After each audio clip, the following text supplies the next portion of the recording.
আসসালামু আলাইকুম फ्रेंड्स, আজকে আমি আপনাদের জন্য তৈরি করে দেখাবো সিম্পল এগ নুডলস খুবই সহজভাবে। নুডলস নিয়েছি এখানে 2 প্যাকেটের মতো, যে কোনো ব্র্যান্ডের নুডলস আপনারা নিতে পারেন, স্টিক নুডলসগুলো। আর লাগছে পেঁয়াজ কুচি 1 কাপের মতো, 10-12টা কাঁচামরিচ ফালি আর ধনিয়া পাতা কুচি। লাগছে ডিম, আমি এখানে 3টা ডিম নিয়েছি, আপনারা কম বেশি করে নিতে পারেন, কোনো সমস্যা নাই। নুডলসের প্যাকেটে যে মশলাটা থাকে ওই মশলাটা নিয়েছি। আমি চুলাতে আগে থেকেই একটি হাঁড়িতে পানি বসিয়ে দিয়েছিলাম নুডলস সিদ্ধ করার জন্য। এখন দিয়ে দিচ্ছি ওই পানিতে লবণ। লবণের পরিমাণটা একটু বেশি দিয়েছি। আর দিয়ে দিচ্ছি কিছু তেল।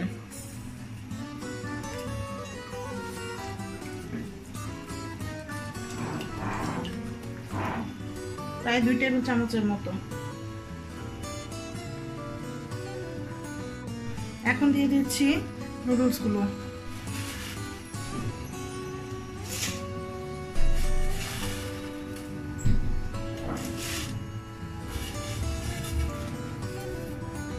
সবগুলো নুডলস ঢেলে দিলাম। এখন একটু নেড়ে দিচ্ছি।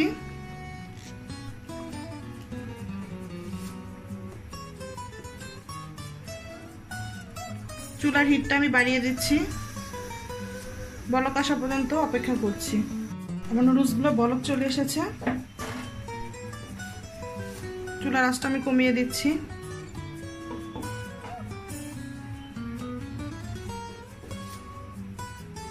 এ পর্যায়ে আমি নামিয়ে ফেলবো একটি ঝাঁঝিতে। ঠান্ডা পানি দিয়ে ভালো করে নুডলসগুলো ধুয়ে নিব। আমি চুলাতে একটি ফ্রাই প্যান বসিয়ে দিয়েছি। ফ্রাই প্যানে আমি প্রায় 2 টেবিল চামচের মতো তেল দিয়ে দিয়েছি। এখন আমি দিয়ে দিচ্ছি এর ভিতরে পেঁয়াজ কুচি।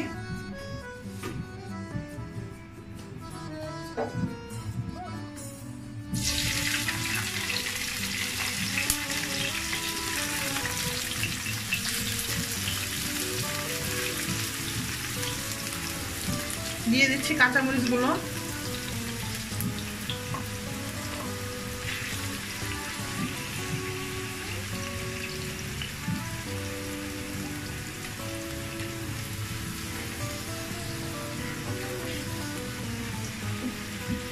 এখন একটু ভেজে নিচ্ছি। এই পর্যায়ে দিয়ে দিচ্ছি সামান্য একটু লবণ।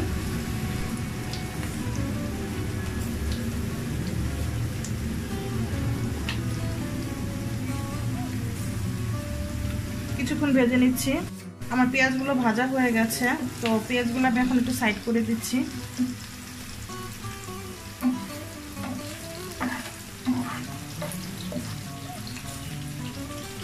অন্য সাইডে গুলো দিয়ে দিচ্ছি আমি ডিমগুলো।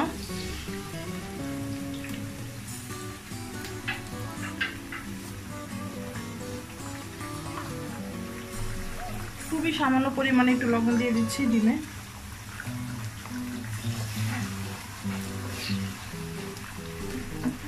ডিমটা কিছুক্ষণ এভাবে রেখে দিচ্ছি। 1/4 টিস্পুনের মতো একটু কালো গোলমরিচের গুঁড়া দিয়ে দিচ্ছি ডিমটার ভিতর।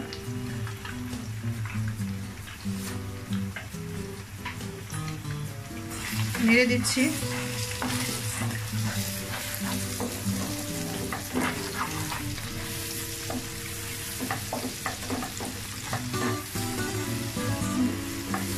ডিমগুলোকে বেশি গুঁড়ো করে ফেলবো না।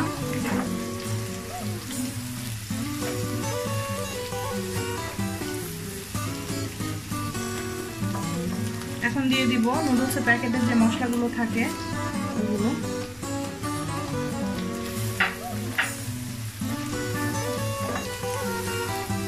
সামান্য একটু ভেজে নিচ্ছি।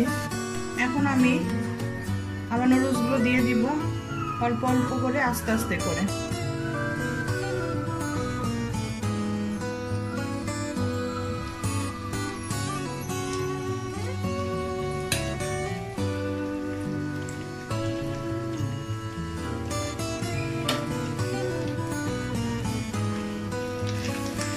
অল্প অল্প করে নুডলসগুলো দিব যেন ডিমগুলো মশলাগুলো ভালো করে নুডলসের সাথে লেগে যায়।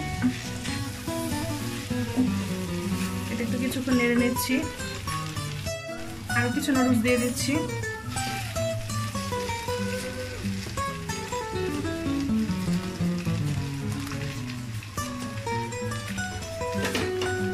মিক্সড করে নিচ্ছি। সবগুলো নুডলস আমার ঢালা হয়ে গেছে। এখন আমি এই দুটো কাঁটা চামচের সাহায্যে ভালো করে মিশিয়ে নিচ্ছি।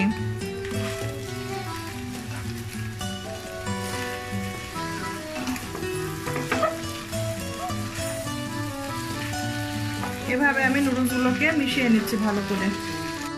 আমার নুডলসগুলো সব ভালো করে মেশানো হয়ে গেছে। এই পর্যায়ে দিয়ে দিচ্ছি একটু সয়া সস, প্রায় 1 টেবিল চামচের মতো।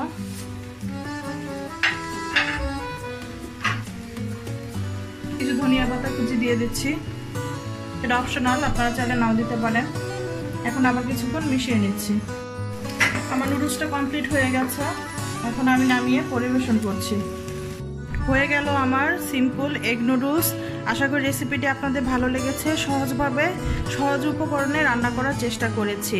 খুব সাধারণ একটি রেসিপি, কিন্তু খেতে খুবই অসাধারণ। তো যদি আমার এই রেসিপিটি আপনাদের ভালো লেগে থাকে তাহলে অবশ্যই আমাকে সাবস্ক্রাইব করবেন, আর সাবস্ক্রাইবের পাশে বেল আইকন বাটনটি অবশ্যই একটি ক্লিক করবেন। আজকে এই পর্যন্তই। আল্লাহ হাফেজ।